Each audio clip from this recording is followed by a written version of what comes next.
Hello everyone and welcome to our special coverage dedicated to the African Startup Conference. Our coverage continues. This is the third and the last day of this biggest and largest gathering for innovation and entrepreneurship across our African continent. We have seen throughout the event many agreements signed between startups for cooperation. There was a recent one about green economy, another one about a digital platform and the safer use and more responsible use of digital platforms for the users across the continent. And we will talk about other details with a distinguished guest here with us today. It is the Minister of State in charge of ICT and Innovation of Rwanda, Minister Yves Iradukunda. Thank you very much for accepting our invite and for joining us. Thank you for having me.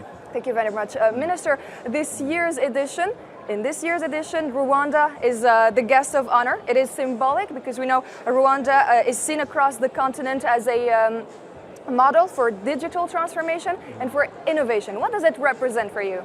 Well, thank you. First of all, it's a great honor for Rwanda to be a guest of honor for the 4th edition of the Africa Startup Conference. But also it's a great reminder that digital transformation and innovation is a journey. While Rwanda has made significant progress, we still have a lot of ground to cover, and we have a lot to learn. So we are here to exchange, learn from one another. There's so many countries represented. There are startups that are disrupting across the continent. So I think it really gives us the space to share our own experience while also contributing to where we want to go as a continent. Mm-hmm. And so we're here at the 4th edition of the African Startup Conference. At this point, it's clear that Africa needs to take its startups more seriously. We've been doing that already. So how important are events like the African Startup Conference for building a real continental startup ecosystem? No, of course, this conference is very important. And even more important is the leadership of the government of Algeria, having convened so many policymakers, investors, innovators, and the champions that are exhibiting their innovations here. To build a continental ecosystem requires that we come together to collaborate, to share experiences, and to look at frameworks that are successful in one part of the continent versus the other, so that we can align. It was great to have multinational institutions, the African Union Commission, different departments, AUDA, NEPAD, development partners, because they have a critical role to play when it comes to implementing frameworks that support entrepreneurs. So it's also good for us as government representatives to engage with other countries. Like I said, many countries are really disrupting how we support entrepreneurs. And so it's very important in this convening and this conference in the 4th edition to make resolutions that we can all take home and start harmonizing how our framework and our policies can enable startups to succeed at the national level, but also when they go in other countries to expand their businesses, they can also find an environment where they can succeed. Algiers is hosting again this 4th edition of the African Startup Conference. From your perspective, what strengths do you see in the Algerian tech ecosystem? What do you think about it? So Algeria is really a powerhouse for innovation. When you look at the strong engineering talent that you have here, particularly when you look at the tech startups, it's clear that the government has invested in talent. You have a population that is able to speak fluently in Arabic, French, and English, and also the geographic location position Algeria to engage in a global market, but most importantly, to engage with the rest of the continent in ways that solutions can be scalable in different contexts. And I think this positions really Algeria as a key driver for innovation and really to create, to be a key player in the future of Africa's technology and how Africa can really play a part in the global scene. So I think Algeria really convening this conference emphasizes that leadership role, but also amplifies the efforts that the country has been doing to push forward innovation and the startups. And startups. We know, we have mentioned it before, that Rwanda has become a reference for digital transformation. It has done a great work. What kind of backing do you provide to those young companies, small companies, new startups in terms of funding, regulation, or building an enabling environment for them to operate? For Rwanda, our support towards the startup is imperative to our economic growth. When you look at our vision 2050, it's anchored in the ability to move from an economy based on agriculture to a knowledge-based and service-driven economy. And so when we think about startups that are innovating, they're disrupting the models of economic structure, they're leveraging technology, they're also thinking globally, where what they're proposing, solutions they're proposing can scale in other countries. So what we have put in place is academic institutions that can prepare talent. We also work very closely with innovation support organizations and entrepreneurship support organizations. And we organize national programs through competitions, through a startup fund, to make sure that we support them directly as government. But most importantly, we have a public procurement innovation policy, which ensures that our startups can also participate in the economy. And so we want to make sure that the public tenders, the private sector tenders can prioritize the innovations that we're seeing on the ground. And so beyond the infrastructure, beyond the policies, we really want to make sure that there is a very clear trajectory towards market access, but also support when it comes to engaging in other countries as well. Now more talk about cooperation. Do you see a potential collaboration between Rwandan and Algerian startups? No, absolutely. What was great about this conference is the fact that we brought many startup companies from Rwanda, and they were very much engaged within the exhibition, within panel discussions, and also in bilateral conversation with the counterpart here in Algeria. And as you know, a few months ago, our President Kagame, visited Algeria. And during that time, institutions signed different MOUs, about 14 MOUs, which will create a pathway towards direct collaboration. So Rwanda happens to be one of the smallest countries on the continent, while Algeria is the largest country on the continent. And with really advancements in different sectors. So I believe our presence here and also honoring Rwanda as a guest of honor, and also the ongoing close collaboration and friendship between the two countries will be a very important anchor to allow our startups to collaborate. And so we invite Algerian startups to come and explore in Rwanda. The same way we'll continue to support Rwandan startups that are exploring to pursue partnerships within Algeria. And if we look at ICT, cybersecurity, AI, which areas of cooperation between the two countries hold the greatest promise? Yeah. So when you think about emerging technologies, particularly AI and how AI is being used in public service, when you think about trust, especially cross-border data flow, which is very important, things like digital identity, adhering to the principles of ethics when it comes to cybersecurity standards, enabling infrastructure like cloud. All these are things that I believe both countries can benefit from in terms of collaboration. Algeria is quite advanced in many of these areas, and I think our progress also in terms of innovation ecosystem are dependent on having the right frameworks, the right infrastructure.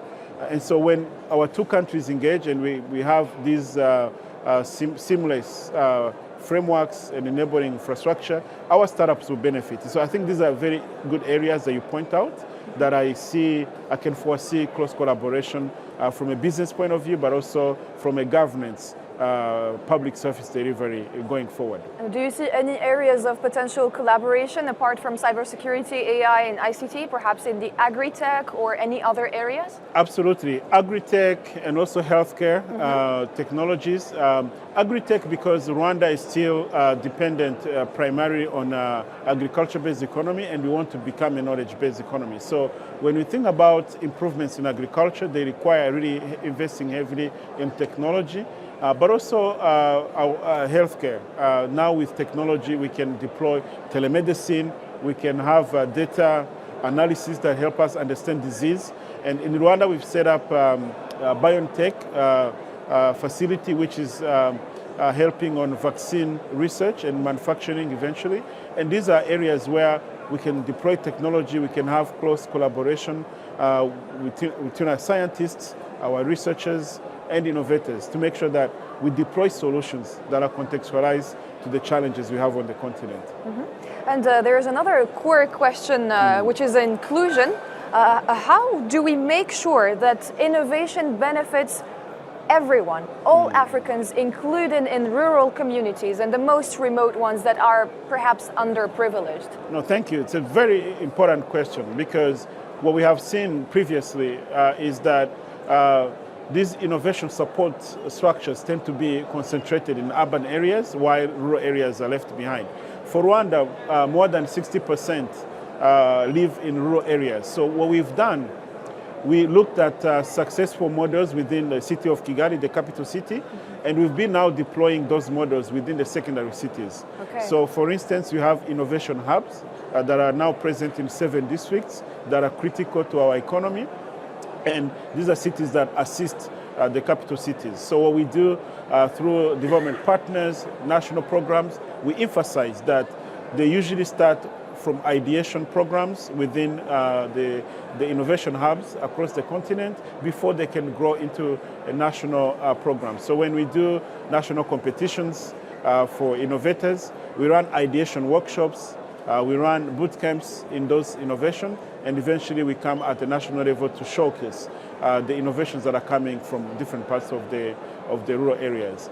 But I think it requires deliberate and intentional effort that we don't leave anyone behind, because talent and innovation can be found in any part of the country, in any part of the world for that matter. So how we treat that at the national level, but also on the continent, is very important to make sure that we find the best and support them to be able to move forward.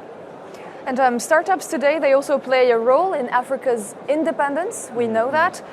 Tech and financial independence. How can African startups, according to you, help the continent strengthen this financial and technological independence of our African countries? So the importance of startups is the fact that they innovate within the context of where they are. Currently, we may depend on value chains, global value chains that may undermine the context, the local context. So when we use startups and we push them forward, they help stabilize some of the vulnerable value chain. They reduce reliance on international established value chain by creating homegrown solutions. And so I think a strong startup ecosystem is indeed key to economic resilience, but also to a long-term progress, especially from a technology point of view, because it's a high time that Africa is also creating our own solution, creating our technologies, as opposed to importing and paying really expensive cost to technologies that are developed elsewhere. And so I think from a relevance of the quality of the solution, from also a resilience in the future, startups must be supported to contextualize the solutions that we need.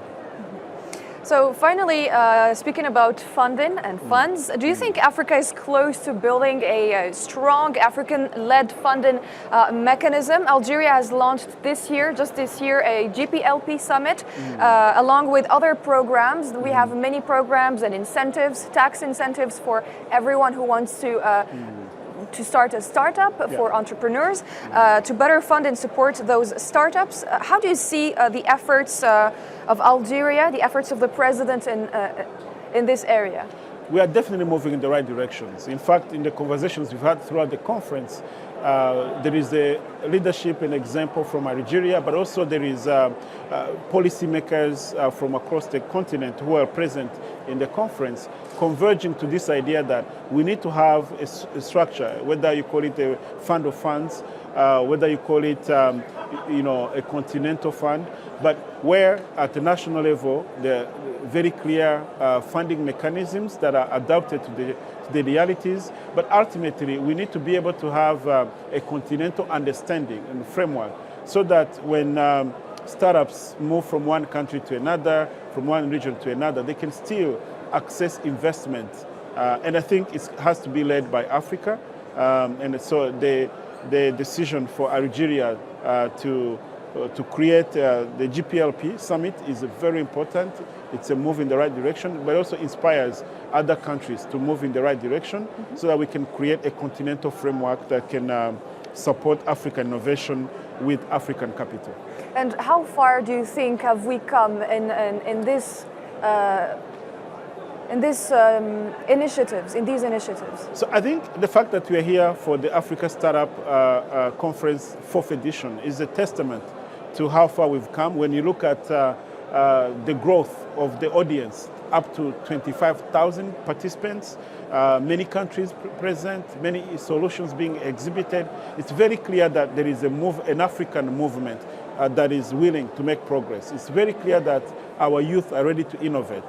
It's very clear that the solutions can cross the borders of one country to another because of this engagement. So I think we are making the right progress.